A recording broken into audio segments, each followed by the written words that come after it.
बिस्मिल्लाहिर्रहमानिर्रहीम। सुब्हानल्लज़ी अस्रा बिअब्दिही लैलम मिनल मस्जिदिल हराम इलल मस्जिदिल अक़सा अल्लज़ी बारकना हौलहु लिनुरियहु मिन आयातिना इन्नहु हुवस समीउल बसीर। सदक़ल्लाहुल अज़ीम। इस आयत मुबारका का पहले तर्जुमा सुन लेते हैं, फिर एक एक लफ्ज का करेंगे और फिर इंशाल्लाह पूरा वाक़या बयान करने की कोशिश करूंगी। अब इब्तिदा हो रही है सुबहान से।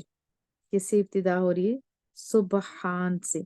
अब इसका लफ्जी मीनिंग अगर देखा जाए ना, तो सबहा का माना होता है पानी में सुरात से तैरना, यानी तेजी से, जल्दी तेजी से। और मजाजन क्या आता है? सयारों के अपने मदार में, यानी उनका राउंड होता है, उसमें गर्दिश करने को भी कहते हैं। और कुरान करीम में आता है वकुल्लुहुम फी फलकिन यस्बहून, सूरह यासीन में आप सब जानते हो। और हर एक अपने मदार में तैर रहा है। और सबाहा आप जानते हैं कि जहाँ स्विमिंग की जाती है उसको कहा जाता है। अब सबाहा से ये बने तब भी, यानी तेजी से, जैसे आता है ना कि जब भी जुमा का टाइम हो तो आप सारे काम छोड़ो और जल्दी से इबादत की तरफ दौड़ो। और फिर जो सुसद लोग होते हैं, जो मुनाफिक लोग होते हैं, उनकी नमाज के बारे में आपको साला का लफ्ज आया है, यकीनन आपको याद होगा। इस तरह दस लंबा हो जाता है तो शार्ट शार्ट बता रही हूँ, फिर रिकॉर्डिंग करके आपको भेज दूंगी। और अगर सब्बाहा युसब्बिहु तस्बीह का अगर देखा जाए तो माना होता है कि अल्लाह ताला ये औसाफ ऐसे बयान करना जो उसकी शान के लायक है, इसके अलावा नहीं। और नेकी और इबादत में बहुत तेजी और सुरत के साथ अंजाम देना। और तस्बीह का लफ्ज आप सब जानते हैं, तमाम इबादत के लिए बोला जाता है, खा उस इबादत का ताल्लुक जुबान से हो, दिल से हो, या किसी चीज के साथ भी हो। और सुबहान का लफ्ज हर ऐब और नक्स से अल्लाह ताला की तंजिया, तंजिया का माना होता है कि अल्लाह ताला हर नक्स से पाक है, ऐब से पाक है। अब सुबहान का माना क्यों मैं इस तरह ज्यादा बता रही हूँ, उसकी वजह ये है कि जब हम लोग नमाज पढ़ते हैं सुबहानक अल्लाहुम्मा, हम वहां भी खाली बस ऐसे बोल रहे होते हैं, हालांकि हमारी अकीदे की बात हो रही होती है, तौहीद की बात हो रही होती है। तो हम वहां इकरार कर रहे होते हैं, हम तो सीधे सीधे लफ्ज पढ़ते हैं ना, हर जगह लिखा होता है पाक है वो जात। तो किस चीज से भाई पाक है? अल्लाह हर ऐब से पाक है। उसमें कोई ऐसे, अब जैसे अल्फाज उलमाए किराम असल जानते हैं, हम सखी, जैसे सखी, बहुत सारे लोग अल्लाह को सखी भी कहते हैं। हालांकि उलमाए किराम जो है वो कहते हैं कि अल्लाह को सखी तक ना कहो। सखी तो वो होता है जिस पे मर्जी होती है उसको देगा, पैसा ज्यादा मर्जी के मुताबिक देगा, जिसकी नहीं मर्जी होगी, उसको पसंद नहीं होगा, उसको नहीं देगा। हालांकि अल्लाह ताला तो ऐसा नहीं है, अल्लाह तो जवाद है, उसके पास है, वो तो हर खास व आम अपने ऊपर है, बल्कि जो उसको नहीं मानता वो उसको भी दे रहा होता है। तो उलमाए किराम ने बड़े बारीक बीनी से हमें बहुत कुछ बताया, और हम इल्म से असल में दूर हैं तो बहुत सारी चीजों से दूर हो गए। तो यहाँ हम इकरार कर रहे होते हैं, नमाज की इब्तिदा में जो सना पड़ी जाती है कि ए अल्लाह तू हर चीज से, नहीं, हर ऐसी चीज जो तेरी शान के शायान नहीं, उससे तू पाक है, हर ऐब से, हर जरूरत से। हम कुछ भी बनाते हैं, आप जानते हैं कि हर चीज की जरूरत होती है, रहते हैं, जैसे हम अपने घरों में रह रहे हैं तो हमें घर के लिए पहले कंस्ट्रक्शन ही आप देख लें, जमीन लो, ईंटें लो, हर चीज, छोटी छोटी चीज हम इकट्ठी करते हैं, तब जाके घर बनता है। तो फिर दीवारों को खाली हम नहीं कह सकते कि हमारा घर है, उसके अंदर रहते हैं। तो रिहाइश की हमें कितनी चीजें चाहिए होती है, खाना पीना सोना वॉशरूम, ये सारे। और उसके वॉशरूम हो तो पानी ना हो तब भी मुश्किल है। घर हो और रिश्तेदार ना हो, जैसे अकेला कोई बंदा रह नहीं सकता, बीवी बच्चे बहन भाई अड़ोस पड़ोस हर चीज। और फिर हम इतने मजबूर हैं, पैसे वाले हों भी तो क्या हम सारे देखें, हम लोग एक बंदा खुद ही काश्तकारी करे, खुद ही जूते, खुद ही कपड़े, सब कुछ बना सकते नहीं। तो इंसान को दूसरों की जरूरत होती है। यहाँ हम इकरार कर रहे थे कि अल्लाह पाक है जरूरतों से, हर हाजत से, हर रिश्ते से, हर नक्स से, और शराकत से भी। तो अल्लाह वहदहू शरीक है। इतना खूबसूरत अल्फाज है ना, जब आपके जहन में आ जाएंगे, जब आप नमाज के लिए खड़े होंगे तो एक खूबसूरत, पता तो आपको भी है अल्लाह बहुत बड़ी जात है, लेकिन जैसे इस लफ्ज के मानी के साथ आप खड़े होंगे तो आपको नमाज का भी मजा आ जाएगा कि कितनी शानों वाली नमाज है, और हम कह के आ रहे होते हैं। ठीक है। तो यहाँ पे भी बताया कि सुबहान, جس نے یہ سیر کرائی ہے نا پہلے اس کی دیکھو تو صحیح، کیونکہ بات ہی بہت بڑی ہے ایک لمحے میں اتنی لمبی سیر کرانا. ٹھیک ہے. اور تسبیح کے تھوڑا میں آپ کو بتا دوں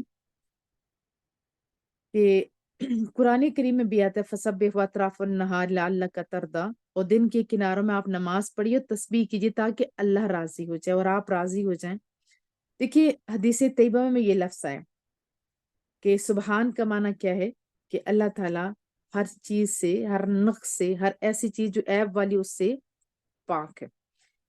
اور حضرت ابو ہریرہ رضی اللہ تعالیٰ عنہ سے مروی ہے کہ جس شخص نے، محبوب کریم کا فرمان ہے کہ ایک دن میں 100 مرتبہ سبحان اللہ و بحمدہ پڑھا تو اس کے گناہ مٹا دیے جاتے ہیں، خواہ اس کے گناہ سمندر کے جھاگ سے بھی زیادہ ہو. یہ بخاری شریف کی حدیث طیبہ ہے.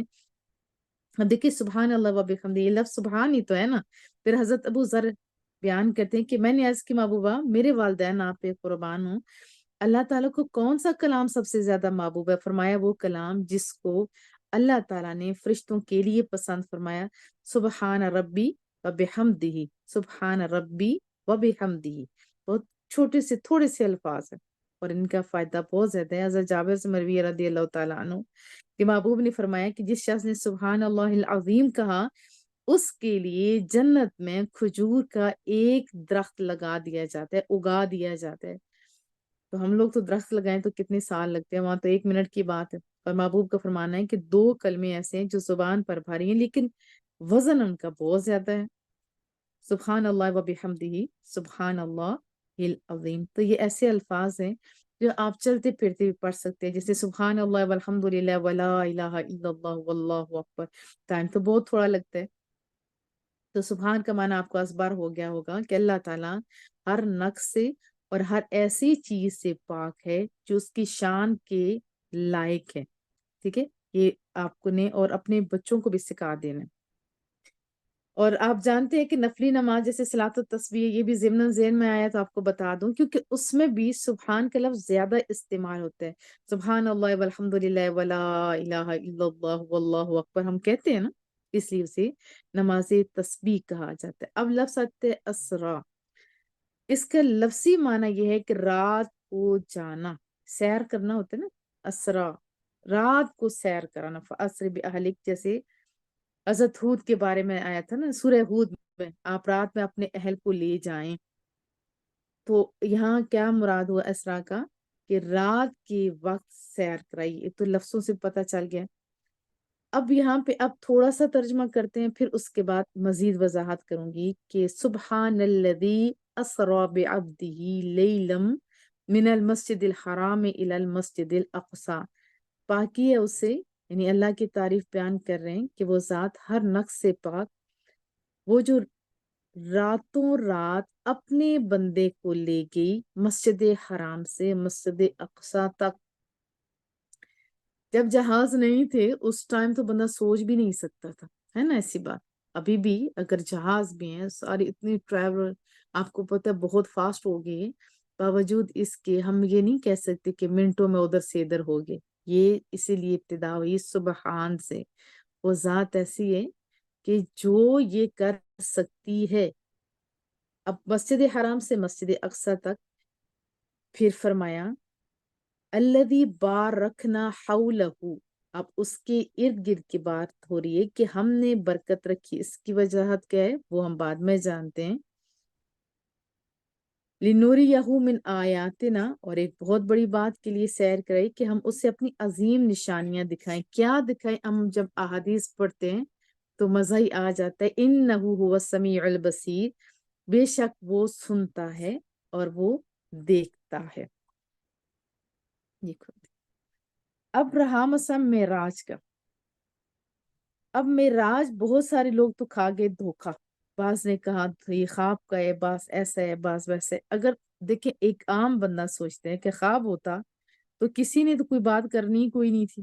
خواب میں تو بہت کچھ ہو سکتا ہے، لیکن خواب ہوتا تو یہ سب کچھ باتیں نہ ہوئی. حضرت ابوبکر صدیق کا بھی آپ کو پتہ ہے کہ جب ان سے پوچھا کہ آپ کو پتہ ہے کہ آپ کا یار یہ کہتا ہے تو کیا فرمائے گا؟ اگر میرا یار یہ کہتا ہے تو وہ سچ کہتا ہے. تو بہرحال اس آیت میں کہاں سے کہاں تک؟ مسجد حرام سے مسجد اقصی تک کی سیر کرائی، اور مسجد اقصی کے اندر تمام انبیاء کو اکٹھا کیا گیا، اور اس کے علاوہ بہت ساری نشانیاں ہوئیں۔ آپ ایک دفعہ درود شریف پڑھ لیں۔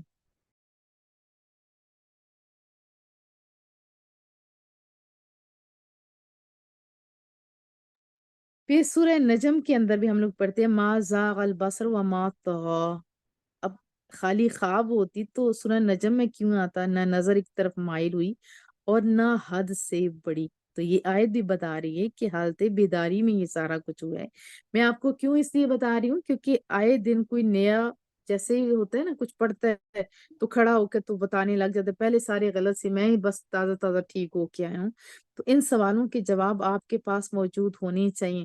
یہ ایک امتحان ہے سورۃ المعراج، کیا کہتے ہیں، واقعہ معراج، اس دور میں بھی اور آج کے دور میں بھی۔ پہلے دو طبقے تھے، ایک تو وہ تھا نا جس نے سرے سے انکار کر دیا، اور دوسرا وہ تھا جس کے ایمانوں میں اضافہ ہو گیا۔ اب تین طبقے ہو گئے، ایک وہ جو انکاری ہیں، اور دوسرے وہ جو عشق والے لوگ ہیں، وہ کہتے ہیں جب اللہ نے کہا تو کیا ہوگا، اللہ کے لیے کون سا یہ چیز مشکل ہے۔ اور ایک تیسرا طبقہ ہے کہ بات تو مانتا ہے لیکن بس ایسے کر کے کہ اس بات اس یعنی واقعہ معراج میں جان تک نہیں رہتی، کوئی ادھر سے بات سنی کوئی ادھر سے بات سنی۔ تو آج پورا واقعہ انشاءاللہ کرنے کی کوشش کرتی ہوں۔ تو یہ بھی یاد رکھیں کہ مختلف احادیث کے اندر ورڈنگ اوپر نیچے ہو سکتی ہے، اس کی وجہ بھی یہ ہے کہ یہ واقعہ ایک دفعہ رسول اللہ صلی اللہ علیہ وسلم نے بیان نہیں کیا، بلکہ جیسا بندہ ہوتا تھا اس کے سامنے اس سے ریلیٹڈ یا اس کے استطاعت کے مطابق رسول اللہ صلی اللہ علیہ وسلم نے یہ واقعہ بیان کیا، اس لیے ورڈنگ۔ لیکن اگر غور سے دیکھا جائے تو کسی کا کسی سے کوئی اختلاف ہے بھی نہیں۔ بات سمجھ آ رہی ہے؟ اور یہ واقعہ، اور دوسرا لفظ اس میں آیا عبد کا۔ عبد کو میں آپ کو بتا دوں کہ کہتے ہیں غلام کو بھی عبد، کیونکہ غلام کے پاس تو کوئی اختیار نہیں نا ہوتا، تو عبد کو غلام کو بھی کہتے ہیں۔ اب یہاں دیکھیں اگر کوئی لفظ عبد الرسول یا عبد النبی لگتا ہے نا نام، تو اس کے اوپر بھی پتہ نہیں کتنی فتاوا جات آ جاتے ہیں، تو یہ بھی غیر مناسب ہے۔ تو عبد النبی ہوگا تو مانا ہوگا نبی کا غلام۔ اگر دیکھا جائے تو ہم تو اللہ کے بھی غلام ہیں، اپنی مرضی سے کچھ نہیں کر سکتے، کچھ نہیں نہ کر سکتے۔ اور سورۃ البقرہ میں بھی آتا ہے العبد بالعبد، غلام کے بدلے میں غلام۔ اور دوسرے عبد کا معنی ہوتا ہے عبادت گزار اور اطاعت گزار۔ بعض وہ بنتے ہیں نا جو اختیار کے بغیر اضطراری طور پر اللہ تعالیٰ کی اطاعت کرتے ہیں، تو اس طرح تو ہر چیز عبد ہے۔ اس کو سادے لفظوں میں کہہ دیتی ہوں کہ ہر چیز، جیسے سورۃ المریم میں آتا ہے کہ آسمانوں اور زمین میں جو بھی ہے وہ رحمان کی بندگی کرنے والا ہے تو صحیح یہی بات۔ اور پھر نمبر 3، جو لوگ اپنے اختیار سے اللہ کی غیر کی عبادت کرتے ہیں، یعنی بتوں کی پوجا وغیرہ کرتے ہیں، تو انہوں نے اپنے آپ کو ان کا اب یعنی وہ بھی قرآن کریم کی آیت کے تحت میں آپ کو بتا دیتی ہوں کہ وَيَوْمَ يَحْشُرُهُمْ وَمَا يَعْبُدُونَ مِن دُونِ اللَّهِ فَيَقُولُ أَأَنْتُمْ أَضْلَلْتُمْ عِبَادِي هَؤُلَاءِ أَمْ هُمْ ضَلُّوا السَّبِيلَ۔ جس دن اللہ انہیں جمع کرے گا نا، ان کو جن کی وہ اللہ کے سوا عبادت کرتے تھے، پھر اللہ ان معبودوں سے فرمائے گا کیا تم نے میرے ان بندوں کو گمراہ کیا تھا؟ اب دیکھیں بتوں کو اللہ تعالیٰ یہ مخاطب کرے گا تو وہ یا وہ یہ خود ہوں گے، یہ دیکھیے بت بھی اس دن بولیں گے نہیں ہم نے نہیں، ان کا اپنا قصور تھا۔ بہرحال یہ میں نے اس لیے بتایا تھا کہ آپ کو عبد کا معنی بھی پتہ ہو۔ اور قرآن کریم کی ایک آیت مجھے بڑی اچھی لگتی ہے، آپ کو بتا دیں، قُلْ يَا عِبَادِيَ الَّذِينَ أَسْرَفُوا، آپ کہیے نا میرے بندوں سے جنہوں نے عَلَىٰ أَنفُسِهِمْ اپنی جانوں پر ظلم کر دیے، لا تقنطوا من رحمت اللہ، اللہ کی رحمت سے مایوس نہ ہو۔ یہ بندہ ہونا بڑی اعزاز کی بات ہوتی ہے۔ اور پھر جو اپنے اختیار سے اللہ کی عبادت کرتے ہیں اور ان کی عبادت بہت کامل ہوتی ہے، اللہ کو پسند ہوتی ہے، تو وہ ہوتے ہیں اللہ کے مثالی بندے، اور اللہ ان پر ناز بھی کرتا ہے۔ جیسے قرآن کریم میں آتا ہے نا کہ ان عبادی لیس لک علیہم سلطان، اے شیطان جو مرضی کر لے، تیرا زور میرے بندوں پہ نہیں چلے گا۔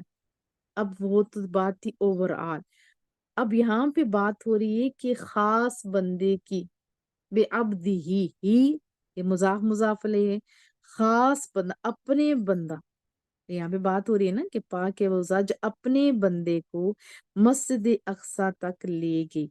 और एक जगह पे नहीं, कुरान करीम में बहुत सारी जगहों पे, जैसे सूरतुल काफ के अंदर भी आता है, अपना खास बंदे ने रसूलुल्लाह की तरफ, वो जब आयत में उसके तनासब से आएगा तो मैं आपको बताती हूँ। यानी कामिल तरीन बंदा, महबूब तरीन बंदा, यानी पाक है वो ज़ात जो अपने बंदे को, खास बंदे को थोड़े से टाइम में ले गया।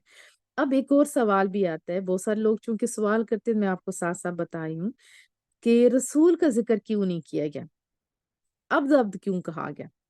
हम्म?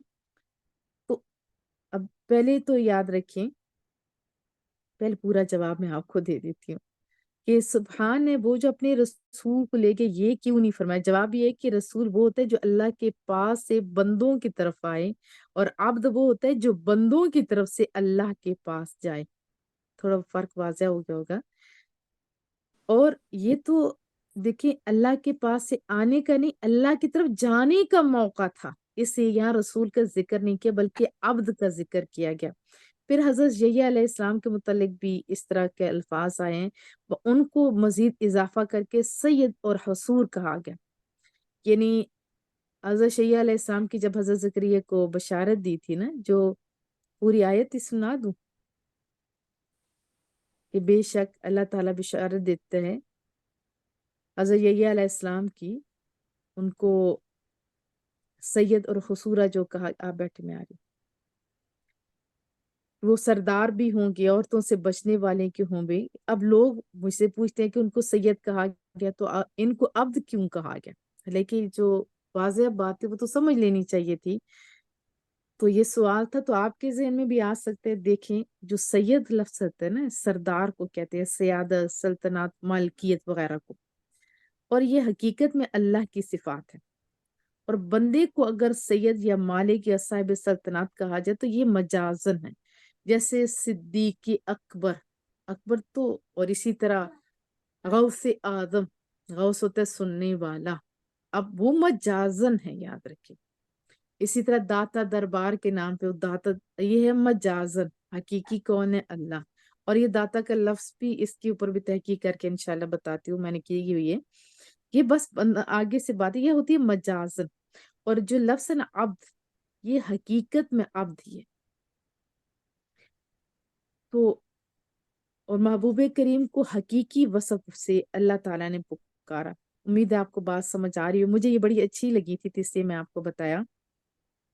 वैसे दुनिया में तो बंदे बहुत ज्यादा है, लेकिन ये खास बंदे हैं, क्योंकि सूरतुल कहफ में भी आया, अल्हम्दुलिल्लाहिल्लज़ी अंज़ला अला अब्दिल किताब, अल्लाह ही के लिए सारी तारीफें जिसने अपने बंदे पर किताब नाजिल की। और एक जगह नहीं, हर जगह जहां भी रसूलुल्लाह का तज़किरा आया तो अब्दुहु, अब्द ही का लफ्ज आया।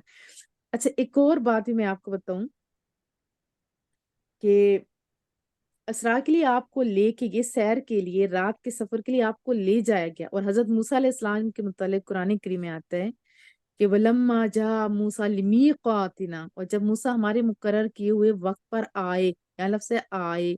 और हजरत इब्राहीम अलैहिस्सलाम के मुतालिक भी आता है वक़ाल इन्नी ज़ाहिब इला रब्बी, और हजरत इब्राहीम अलैहिस्सलाम ने कहा बेशक मैं अपनी रब की तरफ जाने वाला हूँ।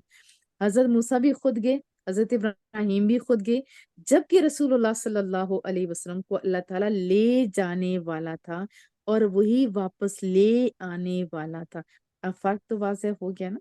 बहुत सारे सवालों के जवाब भी इंशाल्लाह आपको मिल गए होंगे, लेकिन मैं आपको ये जरूर कहूंगी कि आप सवालों की तरफ ना जाया करें, जो बात होती है उसकी तरफ आप तवज्जो किया करें।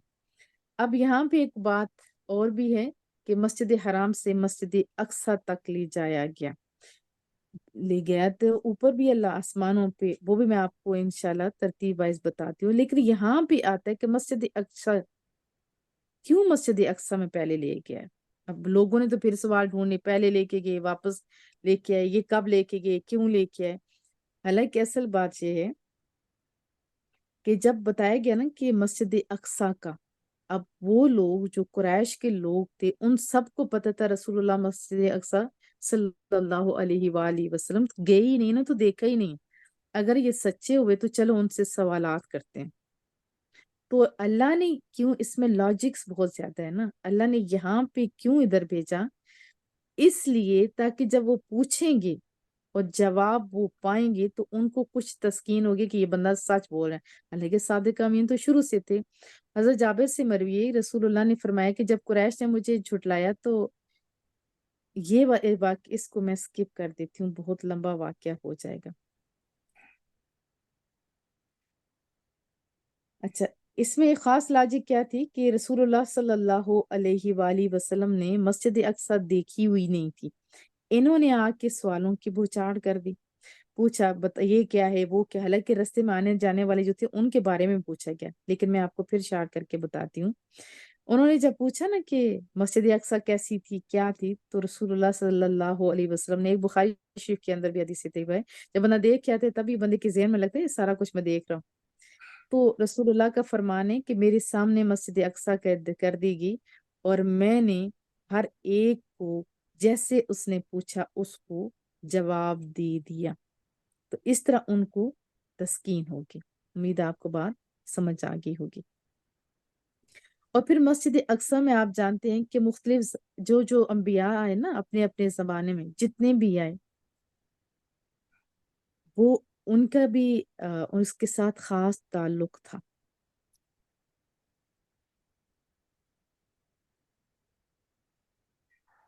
और फिर मस्जिद अक्सा जाना, नबियों की इमामत फरमाना, मिराज की तस्दीक भी थी, खसूसन बेदारी में जिस्म के साथ थी। इस वजह से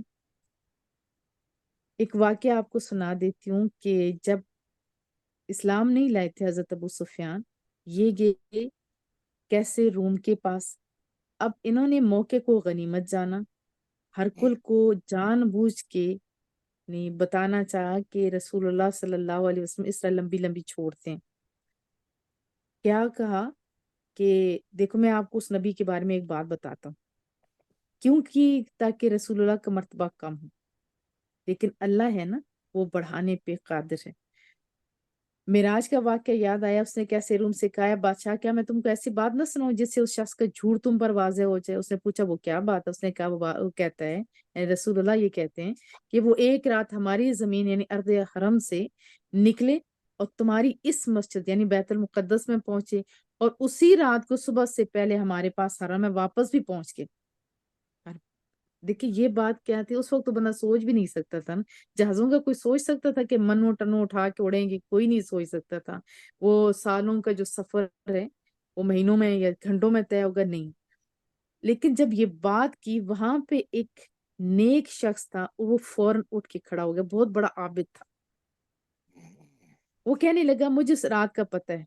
कैसर ने हैरानगी से देखा, पूछा तुम्हें उस रात का कैसे पता है। उसने कहा मैं हर रात को सोने से पहले मस्जिद के तमाम दरवाजे बंद कर दिया करता था।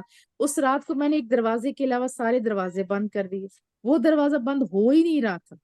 वहां सारे जितने लोग थे वर्कर सबको बुलाया, सबने कोशिश की, बंद नहीं हुआ। और हम उस दरवाजे को फिर क्योंकि हिला नहीं सके, कहता है वो आबिद कि ऐसा लगता है जैसे कोई पहाड़ है। सोचा खुला ही रहने दो, सुबह उठेंगे कारपेंटर्स वगैरह जो होते हैं उनको बुलाएंगे, ये जो जो ठीक करने वाले होते हैं उनको बुलाएंगे कि वजह क्या होगी। बहरहाल वो खुला छोड़ के मैं चला गया। कहते हैं मैं सुबह सवेरा गया तो मस्जिद के एक गोशे में जो पत्थर था ना, उसमें सुराख हुआ होता है, सुराख होते हैं ना रस्सियां बांधने वगैरह के लिए, और पत्थर में सवारियों के बांधने के निशानात थे। मैंने असहाब से कहा कि पिछली रात को वो दरवाजा इसलिए बंद नहीं हो सका था कि इस दरवाजे से एक नबी को आना था। उस रात हमारी इस मस्जिद में नबियों ने नमाज पढ़ी, और फिर वो जो शान घटाने के लिए खड़ा था वो उसका तो शौक हुआ ना, तरा निकल गया। इसलिए तो आते हैं वो तो इज्जु मन तशाउ व तुदिल्लु मन तशा। और उसमें हिकमत एक ये भी बताई जाती है कि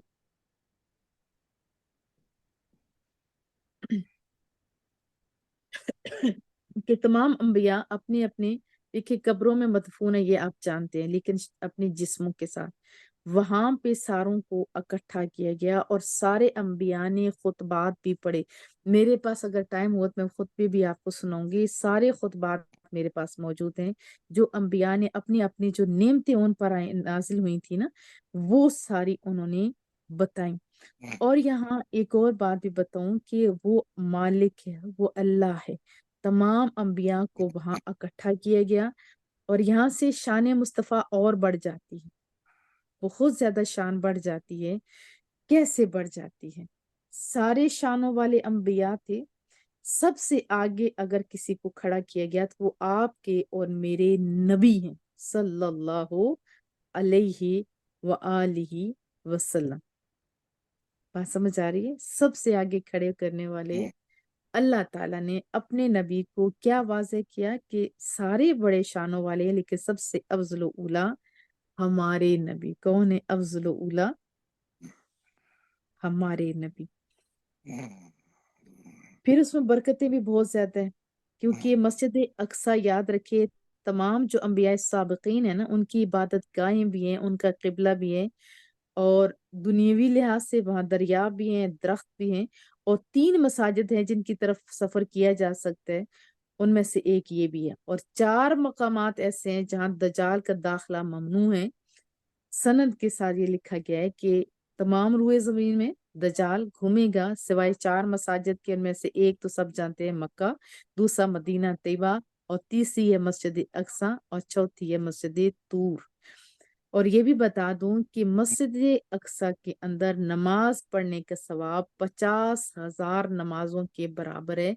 ये सुनन इब्ने माजा के अंदर लिखा हुआ है। और रसूलुल्लाह सल्लल्लाहु अलैहि वसल्लम के बांदी हजरत मैमूना से रिवायत है, उन्होंने कहा, या नबी, हमें बैतुल मुकद्दस के बारे में बताइए। आपने फरमाया कि इस जगह इस तरह, ये सारा पूरी डिटेल बताई। फिर हुक्म दिए कि उस जगह नमाज पढ़ो, क्योंकि महबूब ने वहां नमाज पढ़ी ना, ये सुन्नत है वहां जाके नमाज पढ़ना। और एक नमाज पढ़ने का सवाब 1,000 नमाजों के बराबर है, ये भी रवायात में आता है। और फिर ये फरमाया कि जो कोई वहां ना जा सके तो वहां तेल भेजे जैतून का, जो वहां पे चिराग जलाएगा तो उसको भी मस्जिद में नमाज पढ़ने का सवाब, यानी जैसे होते हैं नमाज पढ़ने वाले, उसके बराबर सवाब मिलेगा। और मस्जिद अक्सा आपको पता होना चाहिए कि ये दूसरी मस्जिद है। हजरत अबू जर रिवायत करते हैं, मैंने पूछा, या नबी अल्लाह, जमीन में सबसे पहले कौन सी मस्जिद थी? आपने फरमाया मस्जिदुल हराम। मैंने पूछा फिर कौन सी? आपने फरमाया मस्जिद अक्सा। और कितनी मुद्दत है? 40 साल। तो फिर महबूब ने हुक्म दिया है कि तुम्हें जब भी मौका मिले वहां जरूर नमाज पढ़ो। हजरत इब्राहिम ने काबे को तामीर किया था, तो हजरत याकूब अलैहिस्सलाम ने मस्जिद अक्सा को तामीर किया था, और हजरत सलमान ने उसकी फिर तजदीद की थी। हाफ आवर हो गए, तो क्या ख्याल है, आगे जारी रखें और या अगली दफा कर लें? फिर आपकी वीडियो बनना मुश्किल हो जाती है। जी बाजी, वीडियो में प्रॉब्लम होगी तो दुआ मांग लेते हैं। जो कुछ पढ़ा पढ़ाया उस पर अमल करने की तौफीक अता फरमा। हमारे घरों में इत्तेफाक, इत्तेहाद, मोहब्बत, हमदर्दी पैदा फरमा। कल्बी और ज़हनी सुकून अता फरमा। शान की जिंदगी और ईमान की मौत नसीब फरमा। मेरे मालिक, जो कुछ सुना उसको याद रखने और आगे फैलाने की भी तौफीक अता फरमा। हमारे घरों में खसूसी रहम फरमा, और हमें अपने बच्चों की बेहतरीन तरबियत करने की तौफीक अता फरमा। मेरे मालिक, तो हम सबसे राजी हो जा। जिन घरों में जो हम जो भी परेशानियां, उन परेशानियों को दूर फरमा। जो इस दुनिया में हैं उनको आजमाइशों में मेरे मालिक पास फरमा। जो इस दुनिया से चले गए हैं वहां की आजमाइशों में उन्हें पास फरमा। मेरे मालिक, ए करीम, ए करम करने वाले, हमारे कामों में बरकतें ही बरकतें नाजिल फरमा।